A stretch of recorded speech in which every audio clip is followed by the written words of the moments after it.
নমস্কার বন্ধুরা, feel sport ইন্ডিয়ায় আপনাদেরকে স্বাগত জানাই। পরীক্ষাটা সহজ ছিল না, তা ভালো করেই জানতেন খালিদ জামিল। আর পরীক্ষাটা তো শুধু মাঠের নয়, মাঠের বাইরে। প্রথম ম্যাচে দেশের বাইরে, তাও র্যাঙ্কিং এ বেশ কিছুটা এগিয়ে থাকা তাজিকিস্তানের বিরুদ্ধে তাদেরই ঘরের মাঠে। ভারতীয় ফুটবল দলের কোচ হিসেবে খালিদ জামিল যোগ দেওয়ার পর ব্লু টাইগার্সের শরীর ভাষা যে বদলে গিয়েছে তা নিঃসন্দেহ বলা যেতে পারে। সব থেকে বড় কথা, 17 বছর পর টিম ইন্ডিয়া এমন একটি রেকর্ড করেছে যা হয়তো কেউ কখনো কল্পনাও করতে পারেন। কি সেই রেকর্ড, আসুন জেনে নেওয়া যাক। আপনি যদি ভারতীয় ফুটবল কিংবা মোহনবাগান এবং ইস্ট বেঙ্গলের সমর্থক হন, তাহলে লেটেস্ট খেলার নিউজ জানতে আজই আমাদের ইউটিউব চ্যানেলটি সাবস্ক্রাইব করুন এবং বেল আইকনটি প্রেস করুন।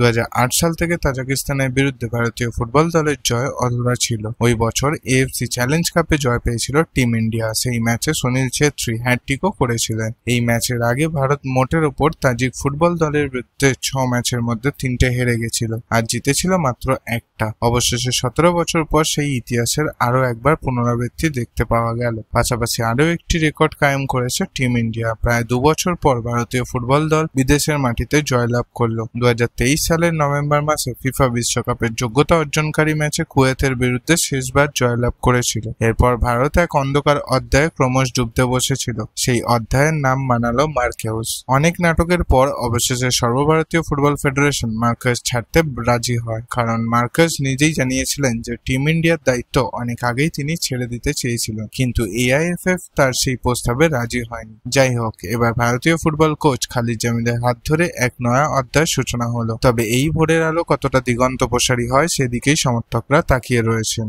এই ম্যাচে ভারতীয় ফুটবল দলের হয়ে একটি গোল করেন আনোয়ার আলী এবং একটি সন্দেশ জিঙ্গান, আর তাজিকিস্তানের হয়ে একমাত্র গোলটি করেন শাহরেম সামিয়েভ। টিম ইন্ডিয়া এই বর্তমান স্কোয়াড বাছাই করার ক্ষেত্রে খালিদ জামিল যে যথেষ্ট সাহসী পদক্ষেপ গ্রহণ করেছেন তা বলাই বাহুল্য, কারণ ভারতের কিংবদন্তি ফুটবলার সুনীল ছেত্রীকে তিনি এই স্কোয়াডে রাখেননি। পাশাপাশি মোহনবাগান সুপার জায়ান্টের জাতীয় দলের জন্য কোনো ফুটবলার ছাড়তে চায়নি।